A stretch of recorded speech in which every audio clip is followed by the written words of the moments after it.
कल हम लोगों ने सदिशों का जोड़ना पढ़ा ज्यामितीय विधि से। आज हम सदिशों का जोड़ना जो है दूसरी विधि है गणितीय विधि से पढ़ेंगे।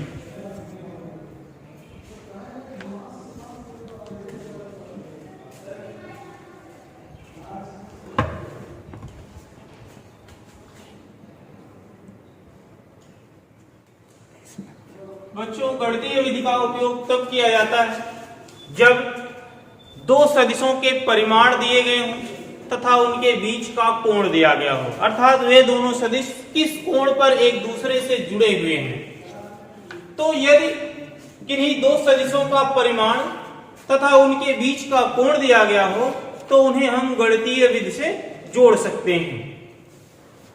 आपने कल समांतर चतुर्भुज विधि पढ़ी थी कि यदि कोई दो सदिश किसी समांतर चतुर्भुज की आसन्न भुजाओं को प्रदर्शित करते हैं तो उनका परिणामी परिमाण व दिशा में समांतर चतुर्भुज के विकर्ण द्वारा प्रदर्शित होता है। अगर हम मान लिया दो सदिश एक वेक्टर ए तथा दूसरा वेक्टर बी जो किसी समांतर चतुर्भुज की आसन्न भुजाओं को प्रदर्शित करते हैं,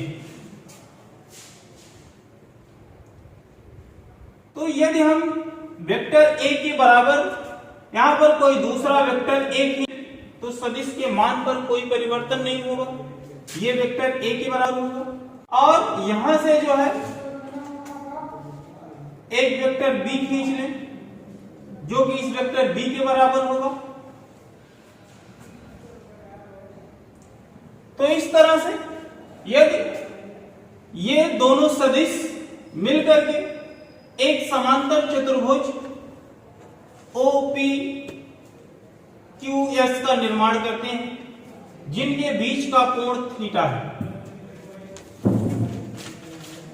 यदि हम इन दोनों सदिशों के परिणामी की बात करें तो आप देख रहे हैं यहां से OP और PS, जो OP जो कि वेक्टर A के बराबर है, दूसरा PS है जो कि वेक्टर B के बराबर है, ये दोनों एक दूसरे से ऐड हैं तो इनका जो परिणामी वेक्टर R होगा,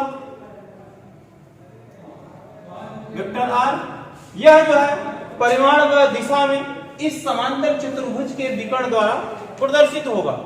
तो ये वेक्टर R जो है यह हमारा vector A plus vector B के योग के बराबर होगा। बच्चों, यदि हम वेक्टर A को आगे बढ़ाएं तथा इस बिंदु यस से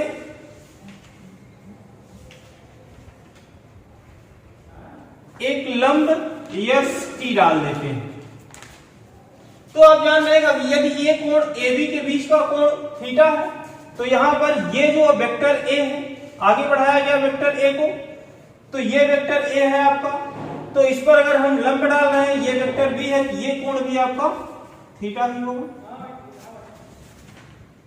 तो इस तरह से हम एक समांतर चतुर्भुज का निर्माण कर लेते हैं जिस पर जो है एक लंब यष्टि डाल दिया गया है। यदि हम कहें कि यदि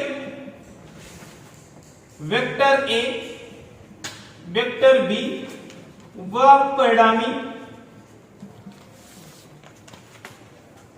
वेक्टर R के परिमाण क्रमशः A, B तथा R, हम देखेंगे कि त्रिभुज OST में ये ST लंब डाला गया तो ये कोण आपका 90 अंश है, समकोण बन रहा है, तो ये एक समकोण त्रिभुज है। हमको निकालना है परिणामी R का मान। R माने क्या? OS, यही समांतर चतुर्भुज का परिणामी OS है जो कि वेक्टर R द्वारा प्रदर्शित है। तो आप जानते हैं समकोण त्रिभुज में ये आपकी विकर्ण भुजा होगी और ये आपका बेस है, आधार है, ये क्या है? लंब है, कोण के सम्मुख भुजा है। तो हम पाइथागोरस प्रमेय लगा देंगे।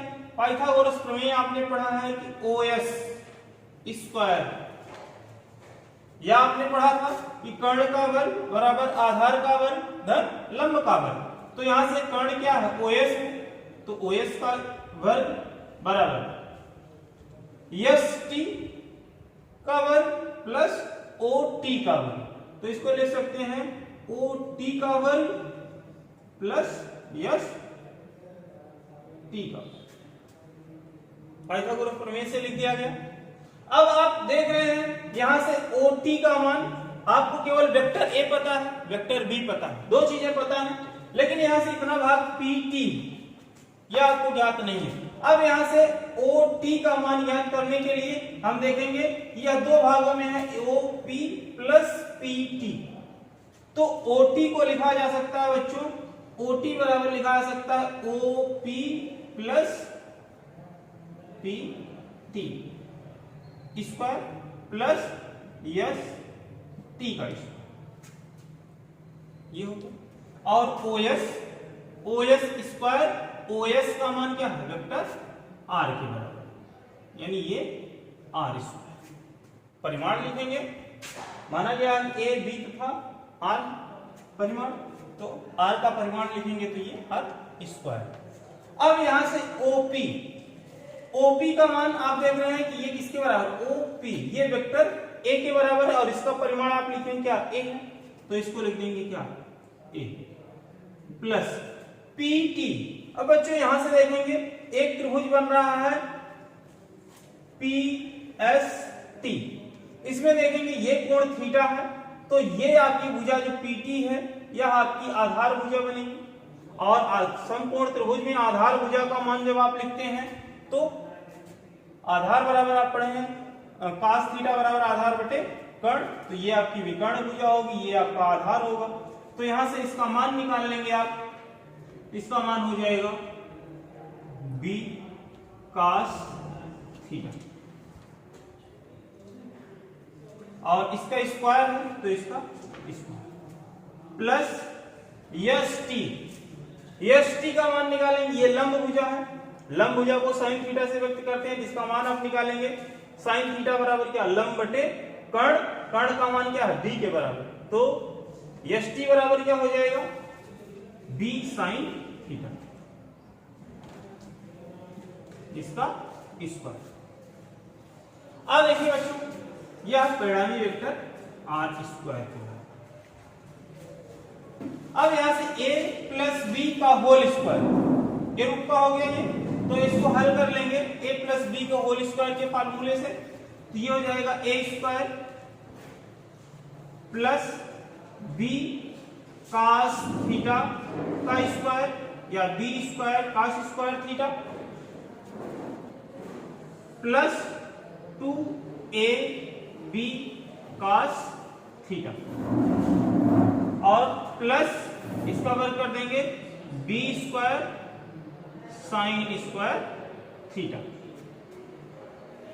अब देख रहे हैं बच्चों यहां से ये B square cos square theta, यहां पर भी B square sine square theta, दोनों में बी स्क्वायर, यहां से अगर कहें बी कॉमन ले लो तो यहां से आपको मिल जाएगा R square is equal to A square plus B square common कर लीजिए, ये हो जाएगा sine square theta plus cos square theta, यहां से कॉमन ले लिया। अब फिर बचा क्या यहां से प्लस 2ab कॉस थीटा, तो इसको लिख देंगे प्लस 2ab कॉस थीटा।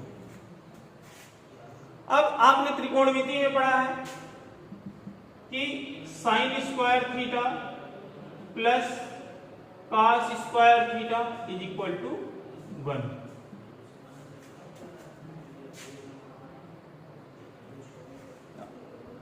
अब यहां से इसकी वैल्यू हो जाएगी sine square theta plus cos square theta equal to 1, तो ये हो जाएगा R square is equal to A square plus B square, इसकी वैल्यू तो 1 हो गई, 1 से गुणा करेंगे B square plus 2ab cos theta,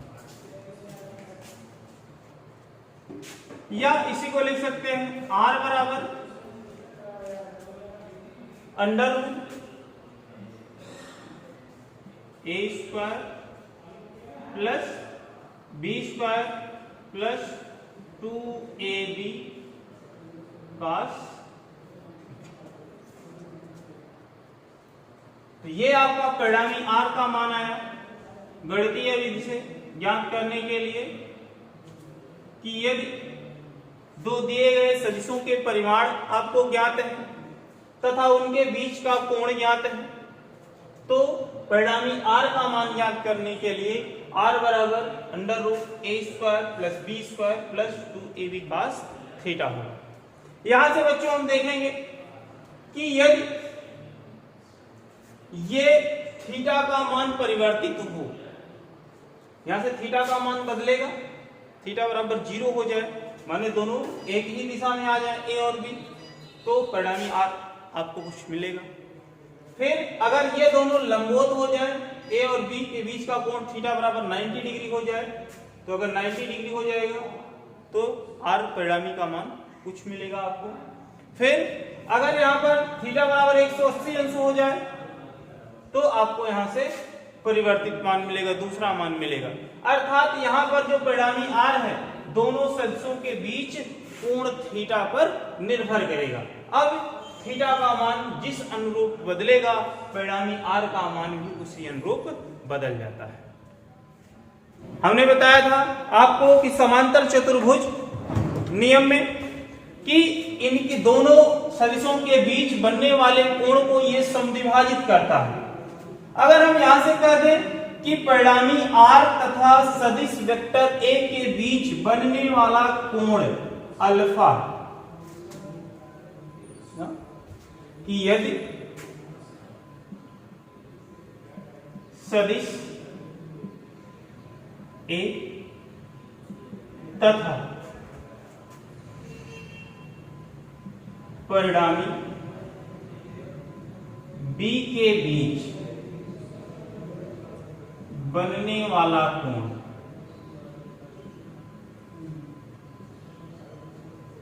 alpha, तब हम यहां से निकाल सकते हैं इसकी स्पर्शज्या का मान कि tan अल्फा बराबर tan अल्फा का मान st बटे ot।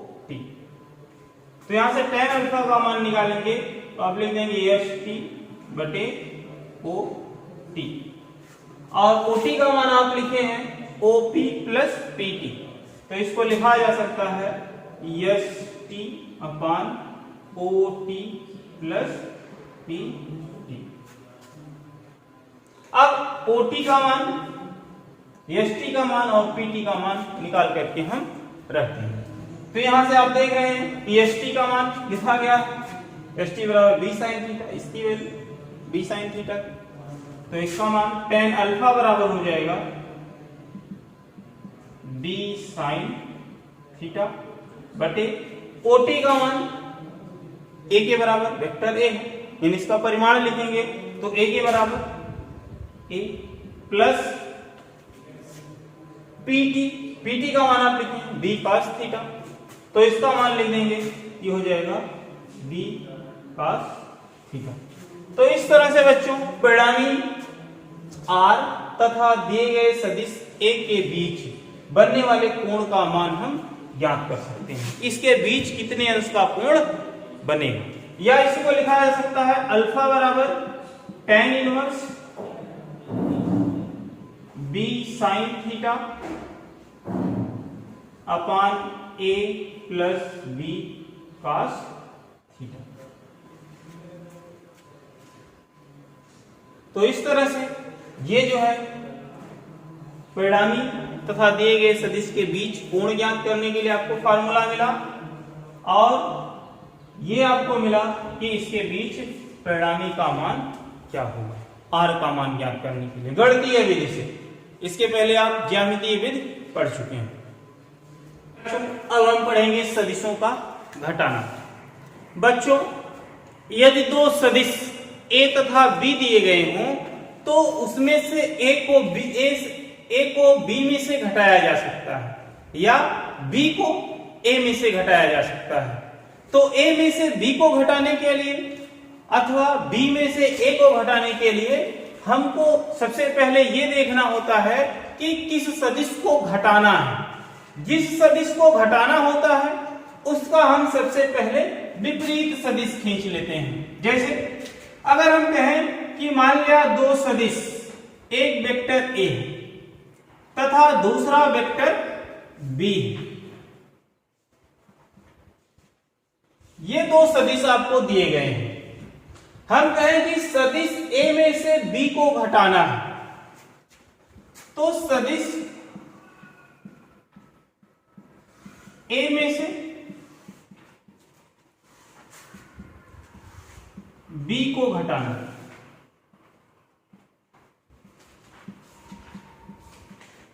तो बच्चों जिस सदिश को घटाना है, b को घटाना है a में से, तो हम जो दिया गया सदिश है सबसे पहले आपका दिया गया सदिश a खींच लेते हैं।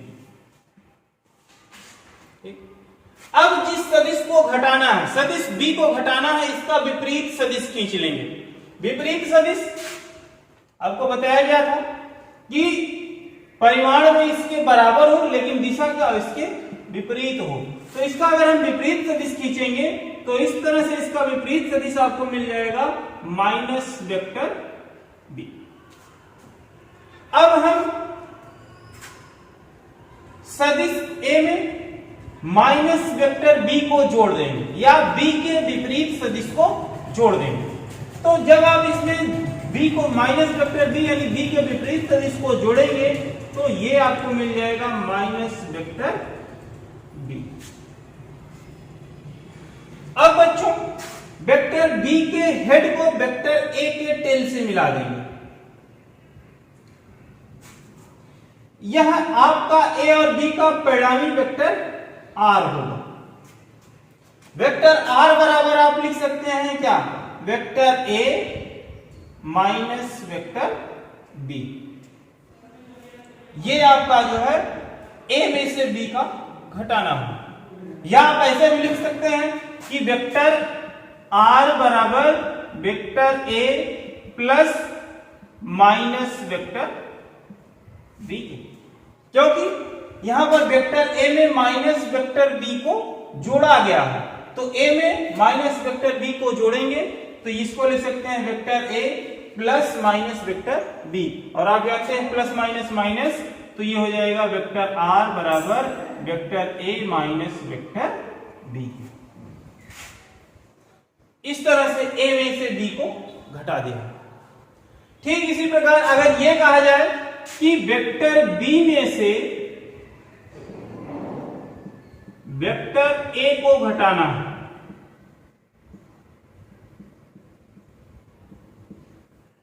वेक्टर b में से वेक्टर a को घटाना है, तो अब किसको घटाना है, वेक्टर a को। तो हम किसका विपरीत सदिश खींचेंगे, वेक्टर a का। तो वेक्टर a का अगर आप विपरीत सदिश खींचेंगे तो इसका विपरीत सदिश जो है आप खींचेंगे तो माइनस वेक्टर a होगा। तो फिर विपरीत सदिश खींचने के बाद वेक्टर b में हम वेक्टर a के विपरीत सदिश को जोड़ देंगे। तो जिस दिशा में दिया गया हमारा यह सदिश है वेक्टर b, उसी दिशा में हम खींच लें। ये आपका दिया गया सदिश vector b।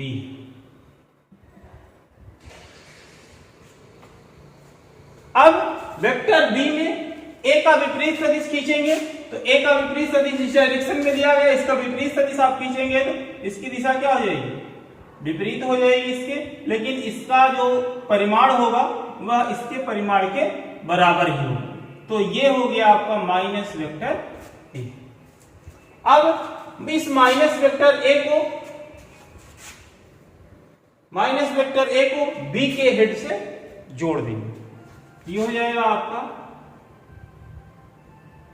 Minus vector a, और वेक्टर a के हेड को वेक्टर b के टेल से मिला देंगे। ये हो जाएगा आपका परिणामी वेक्टर r। r बराबर क्या, vector b plus minus vector a, या इसी को लिख सकते हैं r बराबर vector b minus vector a।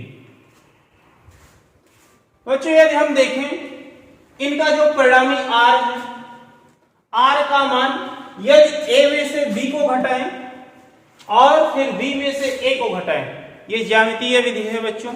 ज्यामितीय विधि से घटाने में हम इस परिणामी r का मान जो प्राप्त करते हैं वह a में से b को घटाने पर या b में से a को घटा करके देखें तो इसका जो परिणामी r है वह जो है सदैव एक बराबर नहीं मिलता हमको।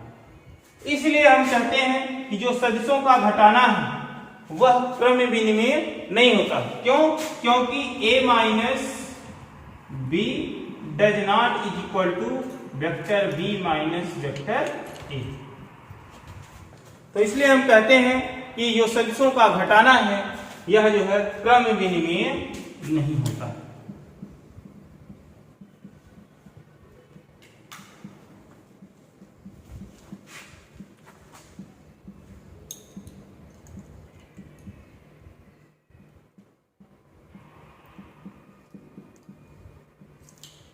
तो एक सदिश में से दूसरे सदिश को घटाने के लिए जिस सदिश को घटाना है सबसे पहले हम उसका विपरीत सदिश खींचते हैं और विपरीत सदिश खींचने के पश्चात दिए गए सदिश में उसको जोड़ देते हैं। तत्पश्चात उसका हम परिणामी खींच लेते हैं जो कि a में से आपको b को घटाना या b में से a को घटाने पर प्राप्त होगा।